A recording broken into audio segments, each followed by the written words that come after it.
Hi, I'm Carl with the Barley Hopper. Welcome back. We're going to do another beer review, and today I've got.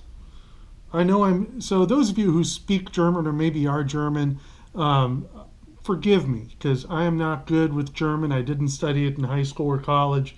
But this is Schlenkerla. This is a Helles lager, and it says here there's some interesting information on the back here. It says that this lager is brewed with fine Bavarian aroma hops and lagered in the 14th century beer cellars underneath the Schlenkerla brewery and maltings. So this is a beer that's from a brewery that's from the 14th century. That's crazy, isn't it? But this is I'm in America. In Europe, things are old. So it's a totally different thing over there. I understand. It's boiled in the same copper kettles and bottom fermented by the same yeast as the classic Echt Schlenkerla Rauchbier. And it has some other interesting stuff on here. This is 4.3% alcohol by volume. And again, this is brewed by a brewery, Heller-Trum, Bamberg, Germany. So, sorry I screwed up a bunch of pronunciations. I'm sure I did. I had a friend in high school he was an exchange student from Germany.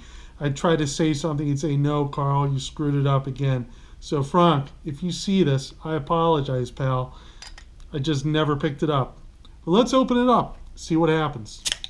I don't know if you saw that. There's a little bit of carbonation coming out. It's just a beautiful thing. Looks like a little whiff of smoke.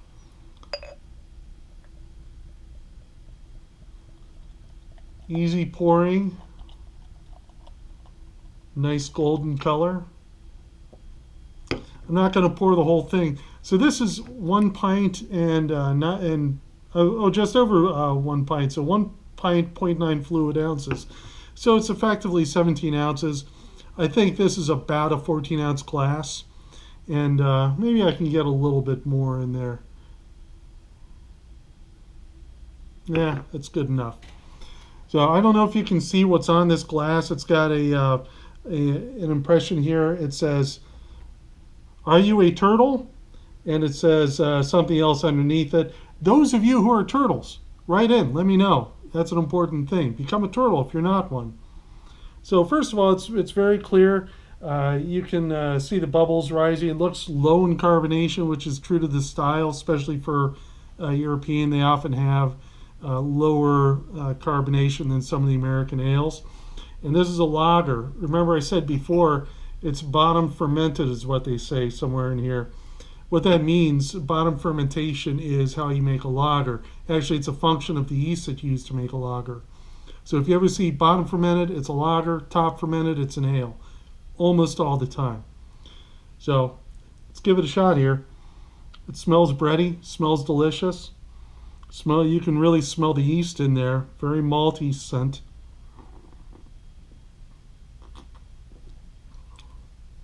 Low in bitterness, low in hops.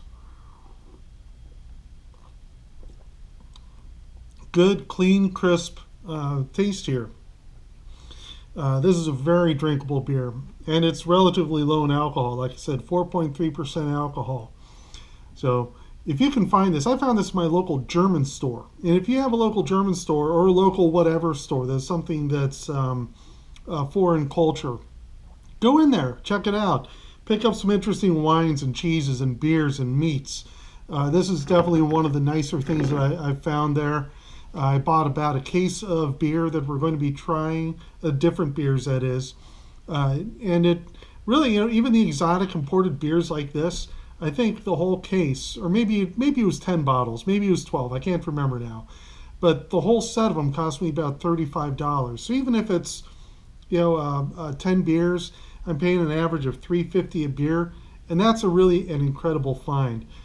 So go out, give it a shot.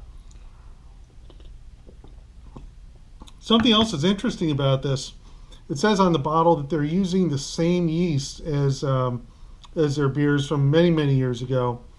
And breweries will actually have programs and ways to do this. They'll go into the fermentation tank after it's done fermenting and take out samples of yeast and regrow the yeast and use it on another batch. It's a lot like the if you ever have this Amish friendship bread or whatever they call it, and you pass on the yeast starter to someone else. It's very similar to that. You're taking some of the yeast that's already been used, and you're regrowing it, letting it propagate, and then passing it on. Except instead of just to your friends, you're passing it on to another beer. You're making more awesomeness and more beautiful stuff. I almost said beautifulness. Anyway, thanks for joining us. Like the video if you enjoyed it. Please follow us. You can hit subscribe. I'm trying to point to where it is. It's down there somewhere. I'm all turned around right now. So click subscribe. You'll get a notification when we have a new video. We're trying to have new videos every week. Follow us on Untapped. It's the Barley Hopper. Follow us on Instagram. It's also the Barley Hopper. Really hard to figure out. Till next time, cheers. Keep enjoying your beers.